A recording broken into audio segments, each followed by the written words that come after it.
Shalom, salam jumpa kembali dengan saya Willy Marpaung di channel YouTube saya. Dan bagi teman-teman hari ini yang belum subscribe, silahkan subscribe. Kemudian tekan tanda loncengnya supaya setiap ada video terbaru teman-teman bisa dapatkan pemberitahuan di Android dan juga di gadget teman-teman sekalian. Dan setiap hari saya mulai aktif kembali di YouTube. Haleluya, kembali aktif di YouTube ya kan. Semoga YouTube ini bisa terus berkembang. Semoga YouTube ini bisa terus membawa berkat, menjadi garam dan menjadi terang bagi dunia yang gelap ini. Oke. Nah, hari ini saya mau membahas mengenai alasan jangan pacaran dan menikah beda agama. Ya, jelas saya buat alasan jangan pacaran dan menikah beda agama. Karena ada orang yang pacaran memang seiman, seagama, tapi menikahnya dengan orang yang beda iman. Licik ya kan? Jadi saya jelaskan hari ini, pacaran beda agama dan menikah beda agama itu dilarang. Mengapa? Nomor satu, karena Tuhan melarangnya. Kalau udah Tuhan yang melarang, udahlah, gak usah berbantah-bantah lagi, gak usah melawan. Dan ingat baik-baik, Tuhan selalu memberikan yang terbaik buat kita. Tuhan mau memberikan yang terbaik buat kita. Jadi kalau memang Tuhan katakan jangan. Karena apa? Karena ada maksud Tuhan yang baik di situ. Amin. Nah, dalam Ulangan 7 ayat 3 dituliskan, Ulangan pasal 7 ayat 3, janganlah juga engkau mengawin dengan mereka.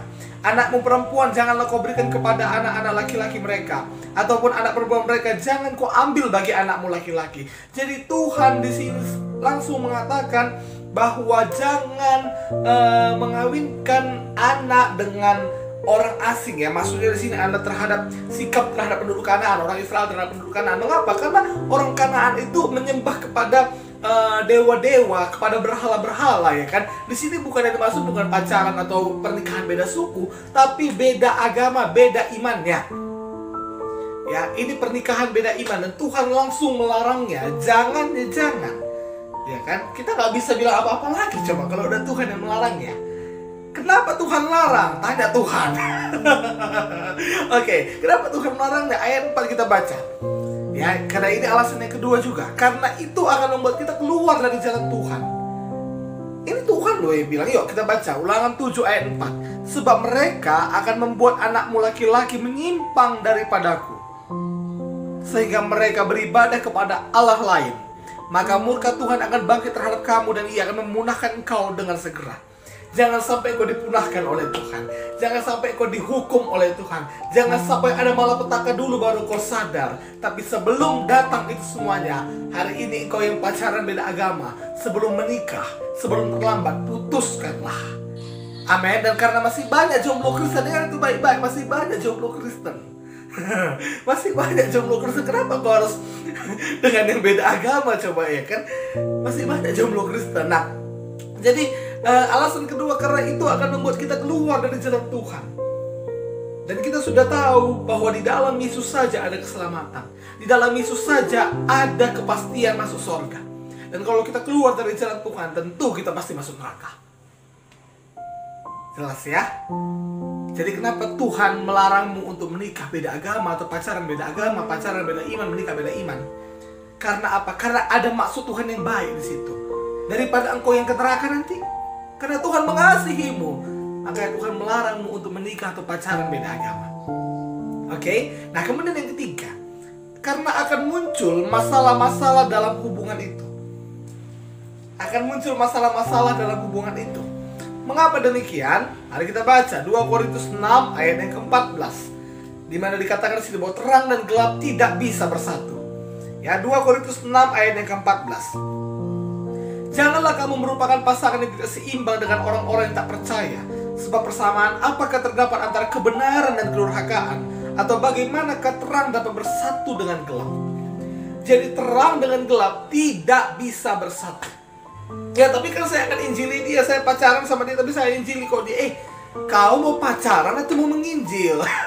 Ini lu perlu diperhatikan. Kau mau pacaran atau menginjil? Masa waktu pacaran sayang? Tahu nggak sayang bahwa Alkitab mengatakan manusia itu sudah berdosa? Oh iya kah? Di pasal mana itu?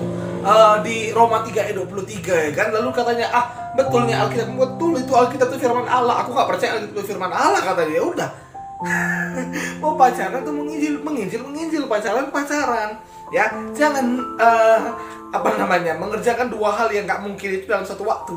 Nah, lebih bagus injili dulu, menangkan dulu, baru pacari. Bisa seperti itu, bisa. Tapi kalau misalnya engkau pacaran sama dia lalu kau injili, karena motifnya akan beda. Ya, motifnya akan beda. Ketika engkau injili dia lalu kalian pacaran supaya bisa menikah, ya kan, motifnya beda. Kenapa? Karena imannya beda. Imannya beda, motifnya bukan karena Yesus, karena kau. Itu sebabnya jangan hindari. Cara menghindari bagaimana? Jangan mau bergaul dengan orang yang beda iman. Maksudnya bergaul terlalu dekat, udah panggil sayang-sayangan, ya kan, sering jumpa, ya kan, itu akan membuat ketertarikan. Saya sendiri mengalaminya, ya kan. Oh, dan saya harus lawan. Tidak boleh, tidak. Pacaran beda agama tidak boleh. Ketertarikan dengan orang yang berbeda iman dengan kita tidak boleh, ya kan. Karena akan ada masalah-masalah yang akan timbul nantinya di rumah tangga, di pernikahan. Apa contohnya? Ya, kurangnya restu orang tua misalnya. Pasti kalau menikah beda agama, orang tua pasti kurang merestui. Ya, saya udah lihat bagaimana pengalaman-pengalaman orang, kasus-kasus yang saya lihat, kurang itu restu orang tua. Kemudian karena kurang restu apa? Kawin lari ujung-ujungnya. Betul kan? Hamil di luar nikah, mau nggak mau dikawinkan. Lalu apa? Dia melarat. Kenapa? Karena nggak siap untuk menikah. Ya kan, nggak siap untuk menikah, rupanya menikah. Itu sebabnya jangan. Lalu bagaimana dengan anakmu? Anakmu ikut siapa? Ikut kau atau ikut pasanganmu? Bagaimana itu nanti? Di sekolah mana dia disekolahkan? Betul? Iya. Bagaimana proses-prosesnya? Bagaimana dengan acara syukuran lahirannya? Mikir. Walaupun mungkin nanti menikah itu harus satu agama. Ya, memang saya tahu di Indonesia tidak ada pernikahan beda agama, ya kan? Waktu menikah harus seagama. Misalnya saya agama Kristen, pasangan saya agama Islam. Contoh, kami menikah harus pilih satu agama. Ya, harus seagama. Tapi kan nanti setelah menikah gimana? Kan boleh aja. Setelah menikah kita boleh balik ke agama kita masing-masing, karena negara menjamin kebebasan beragama. Nah, sekarang yang kau pikirkan, bagaimana itu nanti? Apakah kau tega pasanganmu untuk ke neraka? Lalu bagaimana dengan anak-anakmu? Mikir dari sekarang. Jangan sampai terlambat. Ya, kemudian masalah apa lagi muncul? Ketika ada masalah, bagaimana cara kalian bersehati berdoa menyelesaikannya? Kita percaya, orang Kristen percaya, kita anak-anak Tuhan percaya Tuhan adalah Bapa kita. Jika kita dalam masalah, kita percaya bahwa dalam perlindungan Tuhan, dalam saat kita mengandalkan Tuhan, maka Tuhan menolong kita. Atau dalam masa pacaran aja lah. Saya sering mengalami masalah dulu dengan mantan saya, misalnya dengan pacar saya, kan. Saya bilang, sayang, doakan ya, kita berdoa ya, doakan. Misalnya kalau saya mau ikut olimpiade, sayang doakan ya. Saya mau presentasi pun di kampus, sayang doakan ya. Bagaimana dengan kau? Kalau misalnya beda agama, jangankan doa untuk menang olimpiade, doa makan berantem. Berantem karena gak seiman. Ujung-ujungnya apa? Mari kita berdoa menurut agama dan kepercayaan kita masing-masing. Itu sebabnya jangan. Tuhan udah larang untuk apa? Untuk kebaikanmu. Ya kan? Bagaimana caranya supaya kita tidak terjatuh ke dalam pacaran beda agama atau pernikahan beda agama? Nomor 1, cintai Yesusmu lebih dari segalanya. Karena ada statement mengatakan, jangan pernah mencintai orang yang tidak mencintai Yesusmu. Kalau orang itu gak mencintai Yesus kita, tidak mencintai Yesusmu, jangan mau mencintai dia. Amin. Sekalipun dia mencintai dirimu. Yang kedua, jangan bergaul terlalu dekat. Dalam arti kata ini bukan sekedar teman atau sahabat, tapi lebih daripada itu.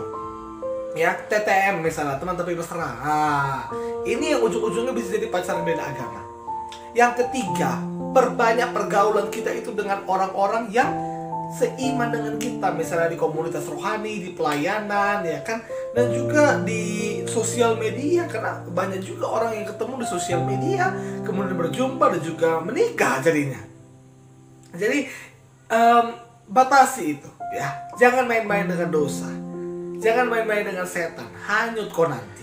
Itu sebabnya inilah beberapa alasan pacaran. Jangan pacaran beda agama atau menikah beda agama. Ingatlah, masih banyak jomblo Kristen.